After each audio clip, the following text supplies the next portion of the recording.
Once in the time of the Buddha, there were some monks who were going to go to a part of India that had never had any monks go there before. So they went to say goodbye to the Buddha, pay their respects. He said, "Have you paid your respects to Venerable Sariputta?" They hadn't. So he recommended that they do. So they went, paid their respects. And he asked them, suppose someone there asks you, "What does your teacher teach? What are you going to say?" They said, "We'd come from a long way to hear what you would say." So he started with an interesting sentence. He said, "Our teacher teaches the end of desire and passion, chandaraga." Then he went on to say that because the people in that area are intelligent, the next question they would ask would be, passion and desire for what? That shows the difference between people then and people now. Most people now would change the channel, switch to another window on their iPad. But if you're intelligent, you want to know, why would the Buddha teach that? And ending of passion and desire for what? And Sariputta answered, there'd be passion and desire for the five aggregates: form, feeling, perceptions, fabrications, consciousness. Then the next question those people would ask would be, why? Because if you haven't abandoned desire and passion for those things, then when they change, there's going to be sorrow and lamentation. But if you have abandoned desire and passion, then when those things change, there wouldn't be any sorrow or lamentation at all. They went on to say that if by abandoning unskillful qualities you met with pain and suffering, both short-term and long-term, then the Buddha wouldn't have taught to abandon unskillful qualities. And if by developing skillful qualities you wouldn't experience happiness, long-term happiness, then the Buddha wouldn't have taught that either. It tells you something about his motivation. His motivation is for the sake of happiness. In fact, he talks often about how the abandoning of desire and passion is the ending of a fetter. We are bound to things that make us suffer.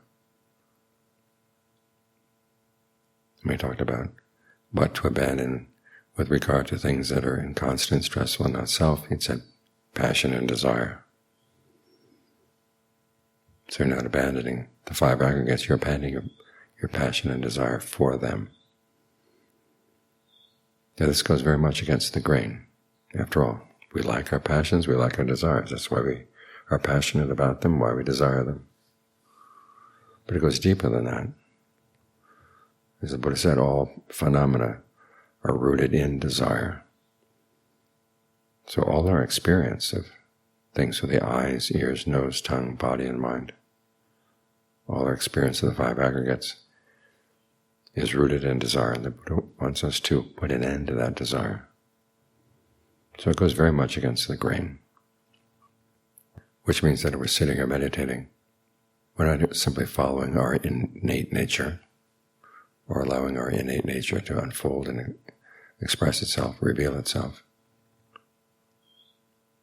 There are a lot of things that are going to go against the grain, which means we have to train ourselves. A large part of that training depends on the Buddha and the words we've learned from him, the words we've learned from the Ajahns. As he said, the whole of the holy life is admirable friendship.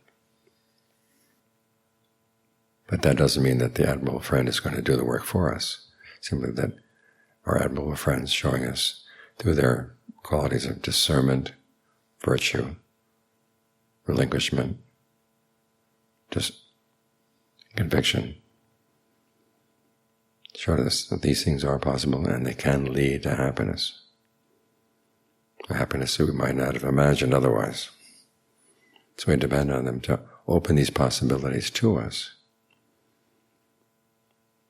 But at the same time, we have to be up for the task.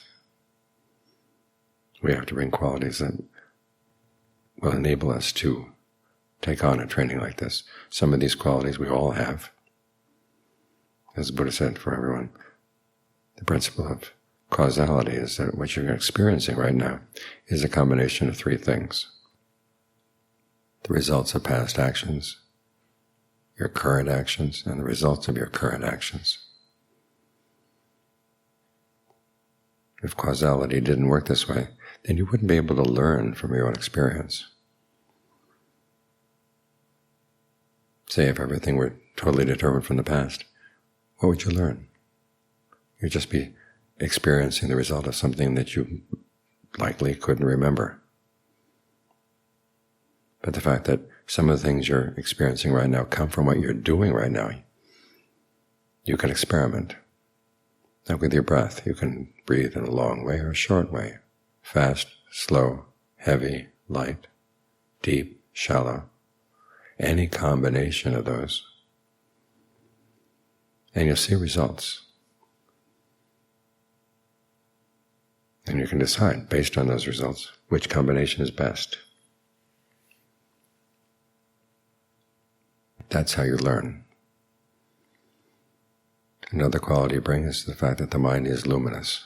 Now, sometimes that's interpreted as meaning that the mind is innately pure. But the Buddha never said that. He says it's because the mind is luminous that it can be trained. I.e., you can train your own mind because you can watch what's going on in your mind. You can see what's going on in your mind in terms of your actions and the results, things that we tend to ignore.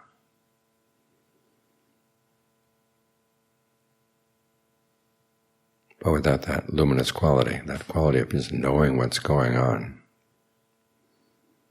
it allows us to see what we're doing that's skillful, what's unskillful, and we can make changes,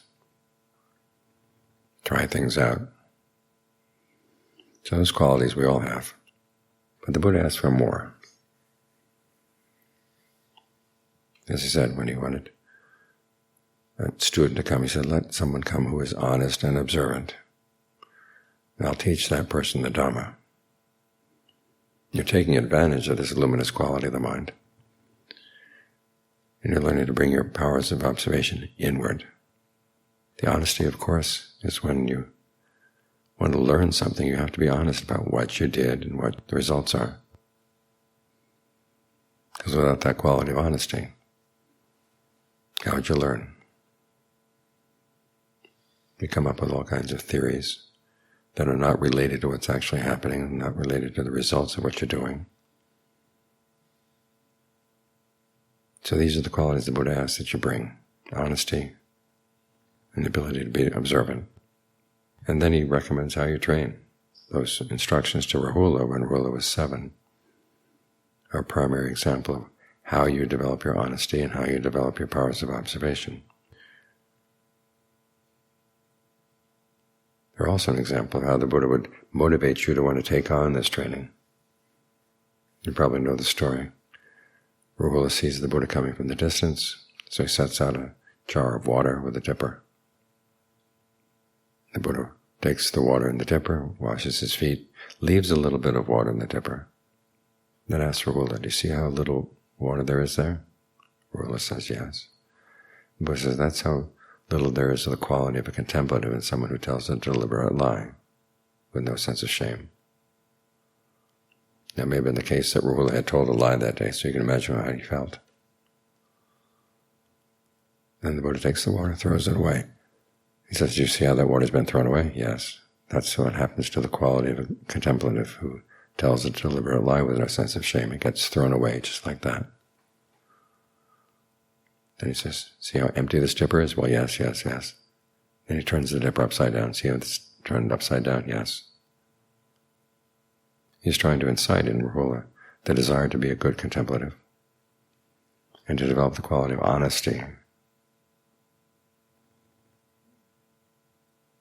regardless of how much he might have wanted to tell lies. So what all of this comes down to is we've got to train ourselves. Because there's a lot that needs to be changed inside.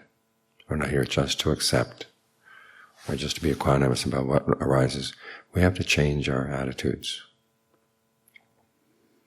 We develop good qualities in their place. As when the Buddha taught the rule how to be observant, he said, observe your intentions.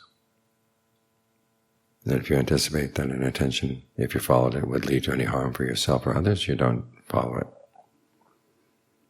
And the question that he has a phrase in asking that question is, this action that I want to act on, what would be the results? There's the I there.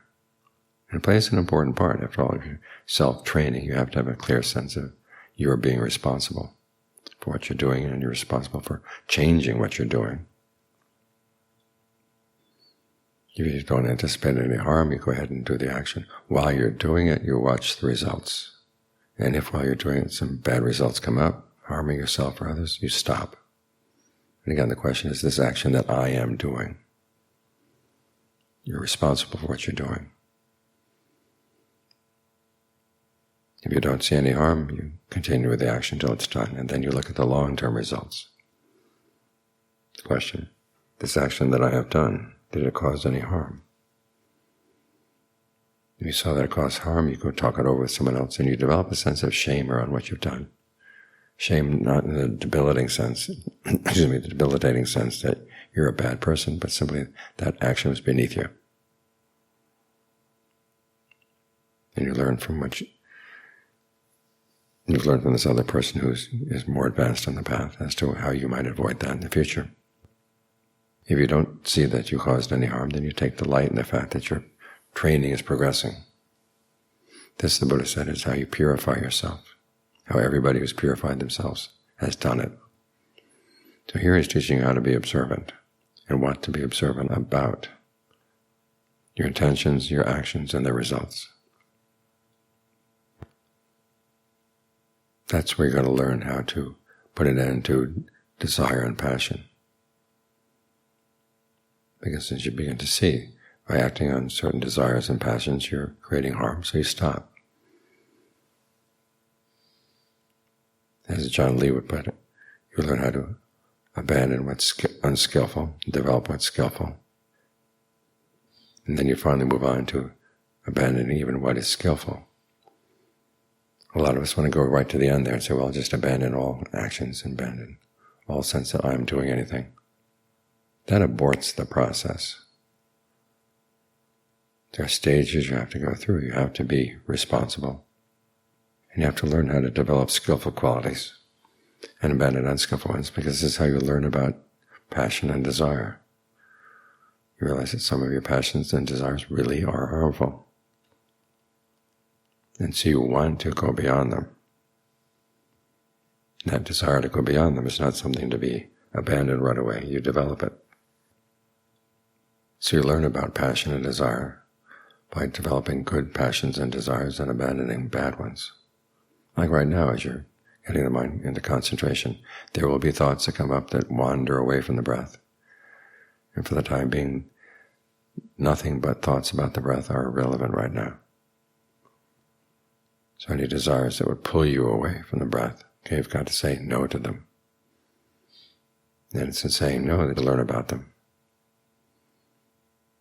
The Buddha gives the example of mindfulness cutting off your unskillful thoughts. He says it doesn't totally cut them off. Mindfulness is like building a dam. It stops these things. And then the current is cut through discernment.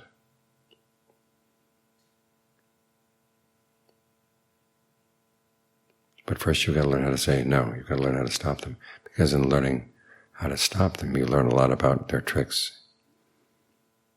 And after all, our passions and desires go so deep that they create our sense of who we are, what's been important in our lives. And they're not going to go away easily. They're going to find their ways of insinuating themselves into your practice. Like the idea that we're not here to put an end to our cravings, we're here just to watch them and accept them. That's your cravings talking to you. That's their version of the Dharma.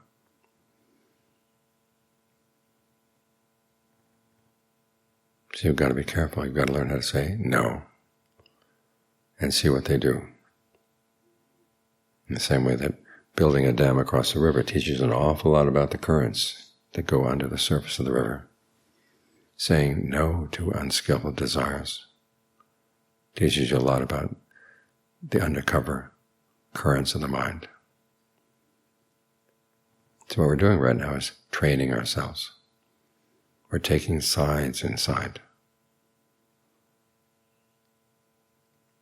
We're taking that determination to find the true happiness that comes when our desires and passions no longer rule our lives. We want to make that determination foremost. Any other desires that go against that, we say no. As the Buddha sets out the proper determination, the determination for discernment, the determination for truth, the determination for relinquishment, and the determination for calm. And let desires for these things take charge. So there will be conflict in the mind as you practice. But it's conflict for a purpose. It's a conflict where you're going to learn. It's all about training, all about learning. After all, the Buddha called his teachings at one point the triple training, training in heightened virtue, heightened mind, and heightened discernment. He wasn't setting out a view of reality that people would assent to or object to or argue with. He was setting out ways of thinking, ways of talking, ways of acting that would be helpful in training the mind in the right direction, to free it. I had a Zoom meeting this afternoon. That was one of the questions that came up. When the Buddha teaches dependent co-arising, it seems like he has different ways of explaining it. And the answer is yes, that's true. He's not there to say that there's one way of understanding reality that's in line with reality. There are lots of different ways, though, of thinking about what you're doing, understanding what you're doing, so you can counteract the passion and desire that would make you suffer. It's like a teacher who sees that some ways of explaining, say, mathematics would work for some people, but other ways would work for other people. So he doesn't force one way on everybody. He has lots of different approaches. They're all ways of thinking to take you to the point where you don't have to think or say or do anything at all. The goal is that kind of radical goal where everything gets taken apart. But to get there, you may require the 7 factors for awakening, you may require the Noble Eightfold Path, the 4 bases for success. Lots of different ways of understanding what you're doing. So see what works. You may decide that one method makes a lot of sense to you, but after putting it into practice, it may not work. Well, there are alternative ways. But the important thing is you really learn to be honest, you really learn to be observant, and that's what's going to see you through. Without those 2 qualities, you can't train yourself. With those 2 qualities, the training has a chance of succeeding.